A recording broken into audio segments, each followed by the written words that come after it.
The imposing mahogany doors of the Supreme Court's main chamber swung open as Pam Bondi entered her measured steps, carrying her toward the podium facing the nation's highest judicial panel.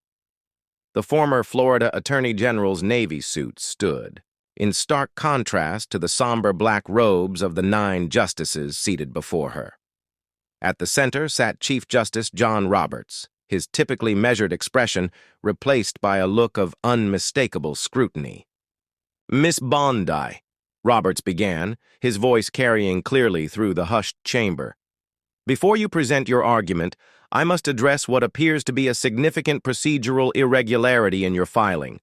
This court has strict standards, and your unorthodox approach to precedent citation has raised serious concerns among several members of this bench."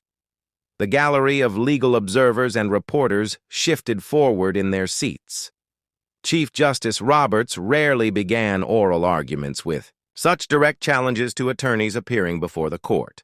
His opening statement signaled potential trouble for Bondi's case, a high-stakes constitutional challenge to federal regulatory authority that could reshape the relationship between states and Washington. Bondi stood perfectly still at the podium, her expression revealing nothing as Roberts continued his unprecedented opening critique. "Your brief cites what you call implied presidential authority in a manner this court has never recognized," Roberts stated, holding up Bondi's filing with several passages highlighted in bright yellow. "Furthermore, you've structured your entire argument around a constitutional interpretation that appears to directly contradict this court's ruling in Henderson versus Department of Commerce just last term." Several justices nodded in apparent agreement with the Chief Justice's assessment. Justice Elena Kagan leaned over to whisper something to Justice Stowe Mayer, who frowned slightly while reviewing Bondi's brief. For most attorneys, such an opening from the Chief Justice would signal impending disaster. But those who knew Pam Bondi, her meticulous preparation, her strategic legal mind, and her years of experience as Florida's top law enforcement officer, recognized the subtle confidence in her posture. As Roberts finished his opening challenge, and the room waited for her response, Bondi calmly opened a leather portfolio on the podium. What she revealed next would not only silence Roberts's criticisms, but potentially reshape constitutional interpretation for decades to come. The document she was about to reference had remained hidden from public view until this precise moment, a legal strategy so bold that even her opponents would later grudgingly acknowledge its brilliance. Before we reveal what happened next in this extraordinary legal confrontation, take a moment to like this video and subscribe to our channel for more in-depth analysis of the pivotal legal and political moments shaping America's future. Chief Justice John Roberts was not a man easily surprised in his courtroom. Appointed to the Supreme Court in 2005 and confirmed as the 17th Chief Justice at just 50 years old, he had built a reputation as a meticulous jurist with extraordinary command of constitutional law. His careful stewardship of the court had earned him respect across the political spectrum, even as critics occasionally questioned his evolving positions on key issues. At 68, his salt-and-pepper hair and penetrating gaze reflected both his experience and his authority as the nation's top judicial officer. Roberts had prepared extensively for this case, Commonwealth of Florida versus Federal Environmental Regulatory Commission. The constitutional questions it raised about federal regulatory authority versus state sovereignty touched on fundamental aspects of American governance. His opening challenge to Bondi reflected genuine concern about what he perceived as a flawed legal approach that could undermine the court's precedents. Standing before him, Pam Bondi represented a formidable legal mind in her own right. At 58, the former two-term Florida Attorney General had argued numerous cases before the Supreme Court, earning respect for her precise legal reasoning and commanding presence. After leaving office, she had served as a special presidential advisor on legal affairs before returning to private practice with a focus on constitutional challenges to federal authority. Her blonde hair styled in its characteristic sharp bob, Bondi projected the confidence of someone who had prevailed in hundreds of high-stakes legal battles. Beyond her legal credentials, University of Florida law degree, over 20 years as a prosecutor before becoming Attorney General, she had developed a reputation as a strategic thinker who often approached cases from unexpected angles. The case itself carried enormous implications. Florida had challenged the Federal Environmental Regulatory Commission's authority to impose specific emission standards on state power facilities without congressional authorization. At stake was not merely the specific regulations, but broader questions about executive agency power and federalism that could affect countless other federal rules across multiple industries and states. Legal observers recognize this as potentially the most significant federalism case in decades. Harvard law professor Noah Feldman had described it as a potential inflection point in the constitutional relationship between states and federal agencies. The Wall Street Journal had featured it on their front page that morning with the headline, "Supreme Court to Decide Who Truly Governs American Industry." Interest groups from both sides of the political spectrum had filed dozens of AMS briefs. Business organizations argued that unchecked federal regulatory authority created economic uncertainty and overreach. Environmental groups counted that uniform national standards were essential for addressing pollution that crossed state boundaries. Constitutional scholars weighed in on the proper interpretation of administrative law doctrines dating back to the New Deal era. The courtroom was filled to capacity with representatives from state governments, regulatory agencies, industry associations, and environmental organizations. Every seat in the press section was taken with reporters from national newspapers, legal publications, and international media outlets prepared to immediately analyze each exchange between the justices and counsel. 4. Bondi personally. This case represented the culmination of legal principles she had advocated throughout her career. Her approach, which Roberts had just publicly challenged, reflected years of careful thinking about constitutional structure and the proper limits of federal power. If successful, she would not only win this specific case, but potentially reshape administrative law for a generation. As the Chief Justice's challenge hung in the air, both participants recognized that this was no ordinary oral argument. The direction of American governance could hinge on what happened in the next 30 minutes. "Thank you, Mr. Chief Justice, and may it please the court," Bondi began, her voice steady and confident despite the Chief Justice's opening challenge. "I appreciate your concerns about our approach to President, and I welcome the opportunity to address them directly." Roberts raised an eyebrow slightly, his expression suggesting he expected a defensive response rather than this calm acknowledgement. "Before I address the specific constitutional questions in our case," Bondi continued, "I'd like to clarify what appears to be a misunderstanding about our citation methodology." She opened her leather portfolio and removed a document bound in dark blue. "The court's concern centers on what we termed implied presidential authority. This isn't, as it might appear, an attempt to invent a new form of precedent. Rather, it refers to a specific analytical framework developed by this court across multiple cases but never explicitly named." Justice Samuel Alito leaned forward. "Ms. Bondi, are you suggesting we've been applying a doctrine without recognizing it ourselves?" A hint of skepticism colored his question, and several other justices shifted in their seats. Challenging the court's understanding of its own precedents was a risky strategy. "Not exactly, Justice Alito," Bondi replied. "I'm suggesting that this court has consistently applied a particular approach when analyzing conflicts between state authority and federal regulatory power. But this approach has never been consolidated under a single doctrinal name." "Justice," Elena Kagan interjected, her tone sharp. "Ms. Bondi, this sounds like an attempt to cobble together favorable snippets from various opinions while ignoring their specific contexts." Bondi turned toward Justice Kagan with respectful attention. "I understand your concern, Justice Kagan. That would indeed be inappropriate. But if you'll permit me to explain our methodology more fully," she produced a second document from her portfolio, this one considerably thicker than the first. We've prepared a comprehensive analysis that traces this pattern of reasoning through 27 Supreme Court cases over the past 40 years. Rather than cherry-picking convenient phrases, we've identified a consistent analytical framework that emerges when the full opinions are considered together.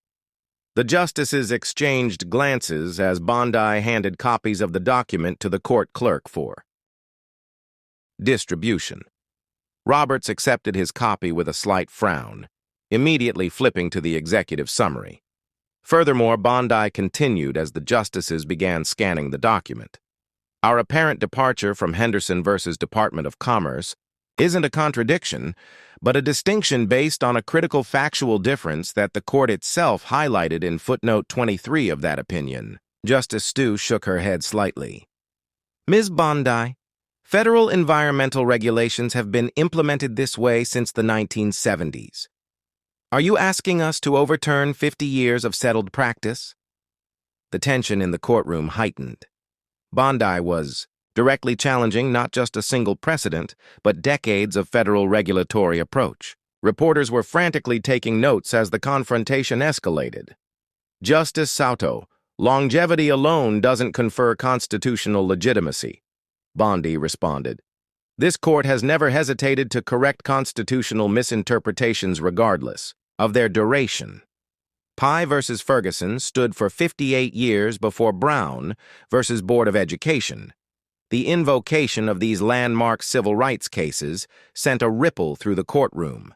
Several justices straightened in their seats, their expressions suggesting Bondi had crossed into provocative territory by implying any parallel. Roberts intervened quickly. Ms. Bondi, comparing environmental regulations to segregation seems inappropriate. I apologize if my example was interpreted that way, Mr. Chief Justice, Bondi replied. I wasn't equating the substance of the cases, but merely illustrating that this court has recognized that long-standing precedent must sometimes yield to proper constitutional interpretation. The atmosphere in the courtroom remained charged as Bondi turned to a new page in her notes. If I may, I'd like to address what I believe is the central constitutional question in this case, which goes beyond the specific regulatory issue before us. Roberts nodded, his expression still guarded. Please proceed, but keep in mind that our concerns about your approach to precedent remain. Bondi paused, surveying the 9 justices before her.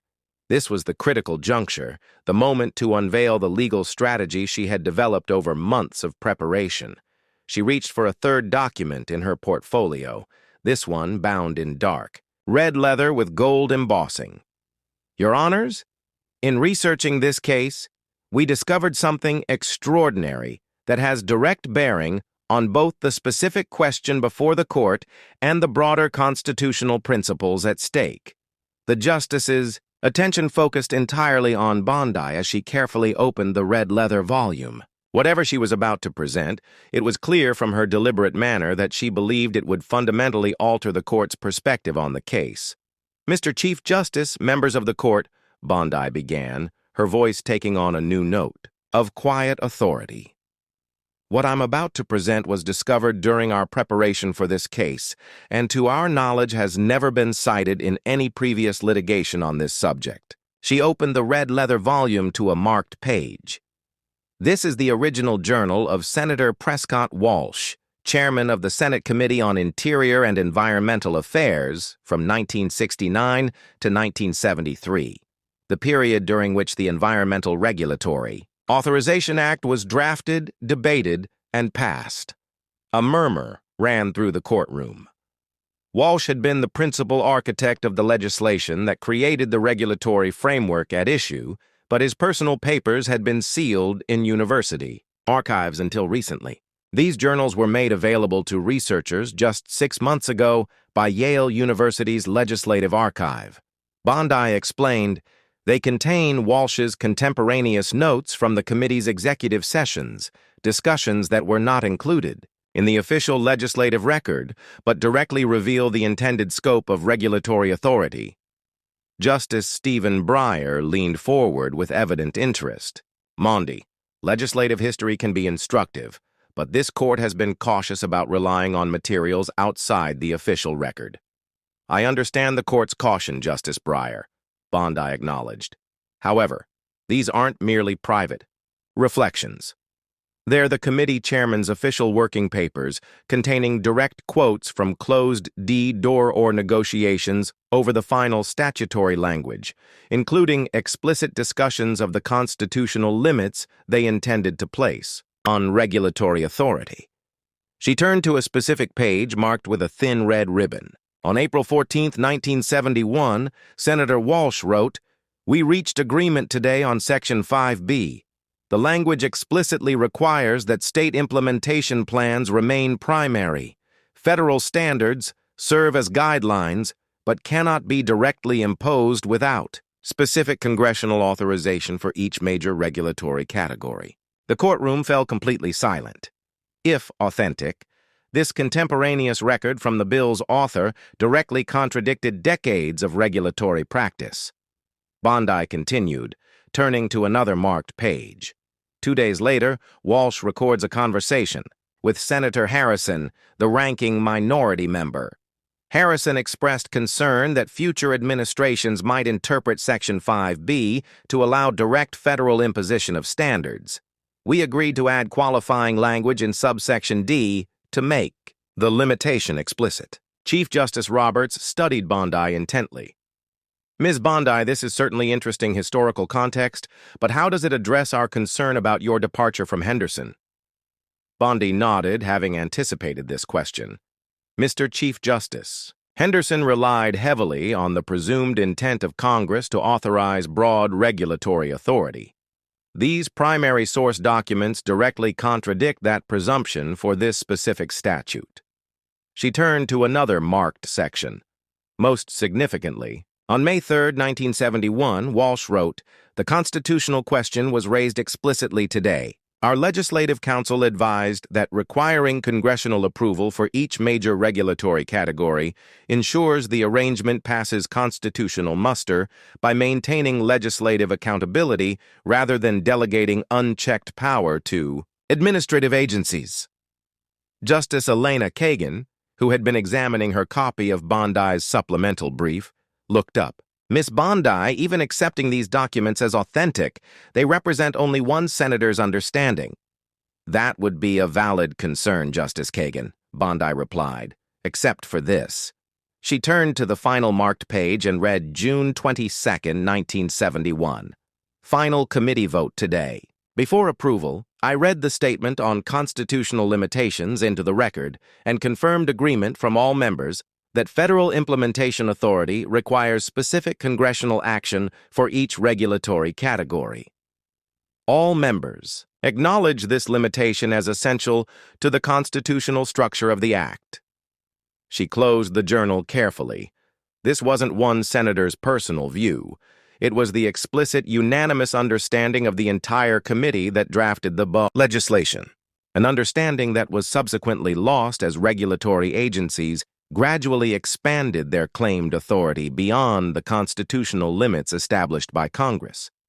The justices exchanged glances, the significance of this revelation evident in their expressions. The Solicitor General, seated at the respondents' table, was frantically writing notes to his colleagues. Chief Justice Roberts broke the silence. "Miss Bondi, this is certainly a significant historical discovery, but I must ask, why wasn't this material included in your original brief?" "Mr. Chief Justice, the Walsh papers were only released by Yale University 4 months ago," Bondi explained.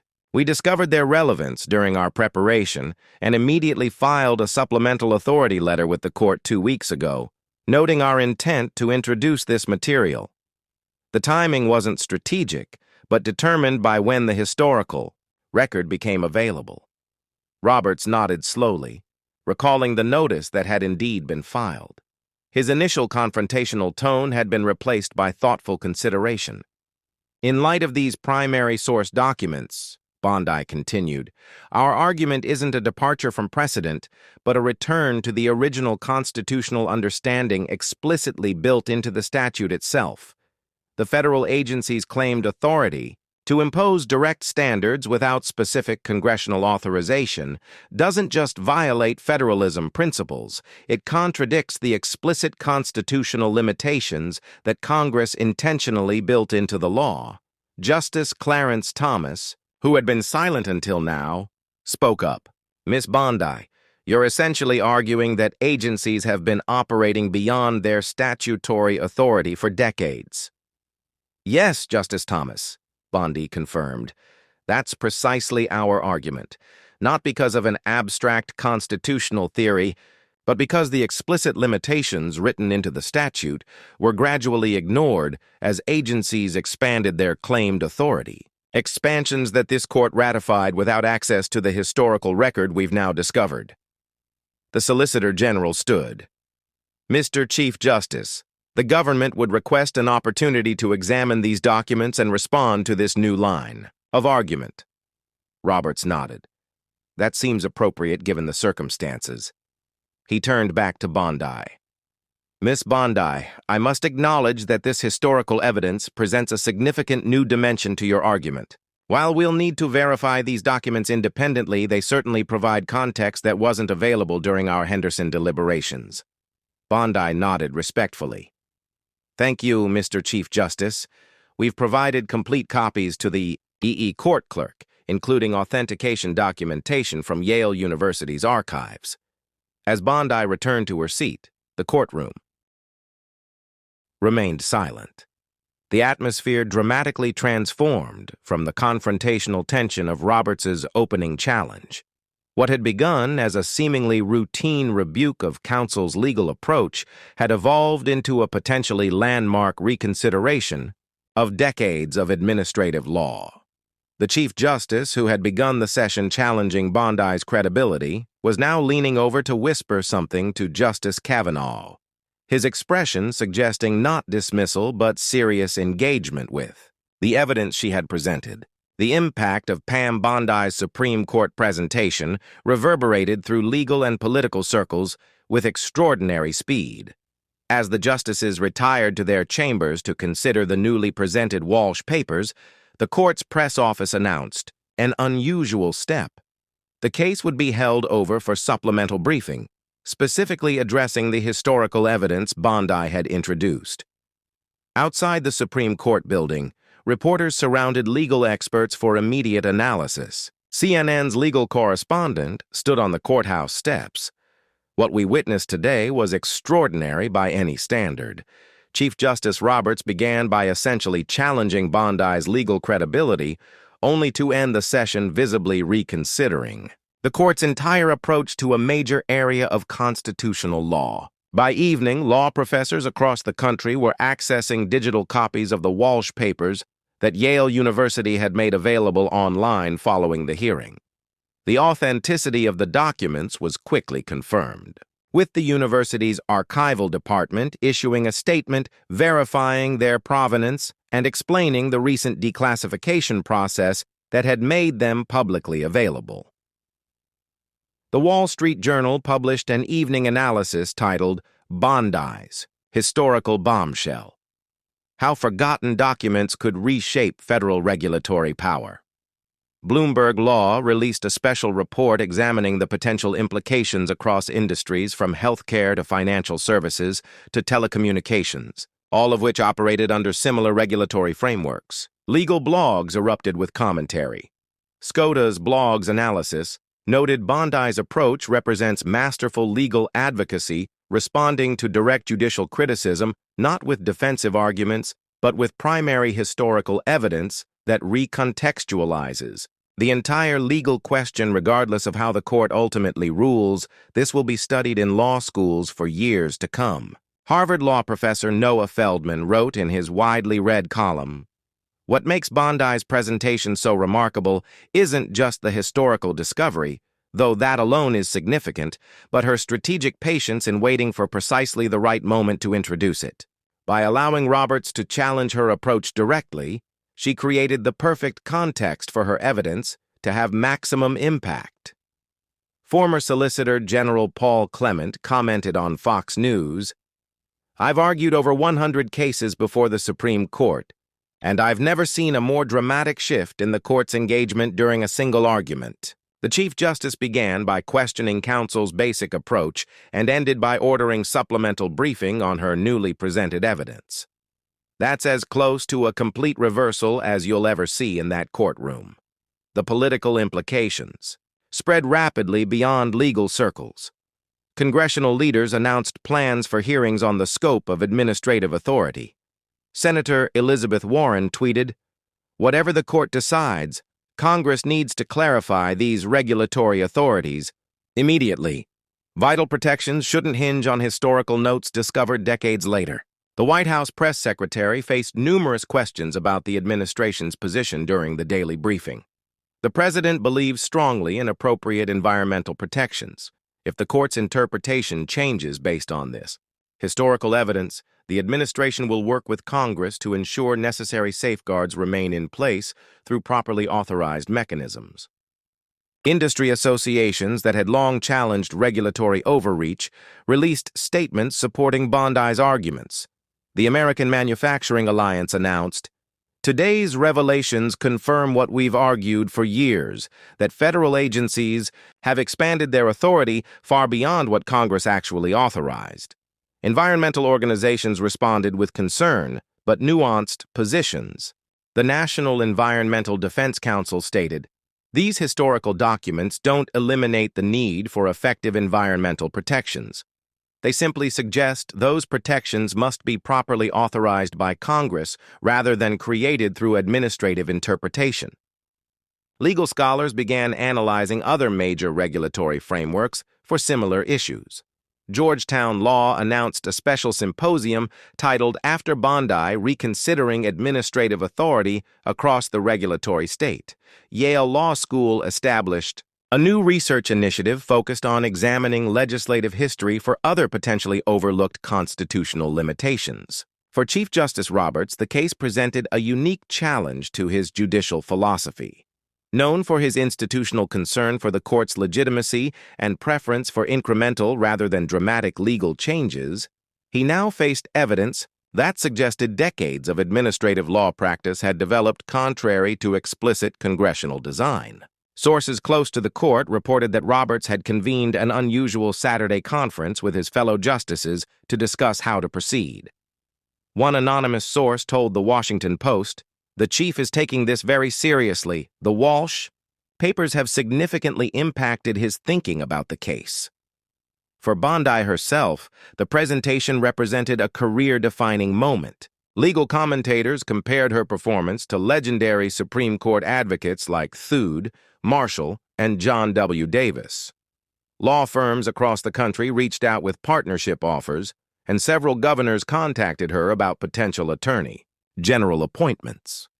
In her only public comment following the argument, Bondi demonstrated characteristic restraint.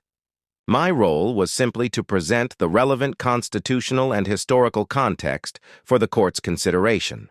The significance of Senator Walsh's papers speaks for itself, and I'm confident the justices will give them appropriate weight in their deliberations." 3 weeks later, the court heard additional arguments focused specifically on the Walsh papers and their implications for regulatory authority. The Solicitor General conceded that the documents were authentic and significant, but argued for a more limited interpretation of their meaning. Legal observers noted that the government's position had shifted substantially from their original arguments. 2 months after Bondi's presentation, the Supreme Court issued its ruling.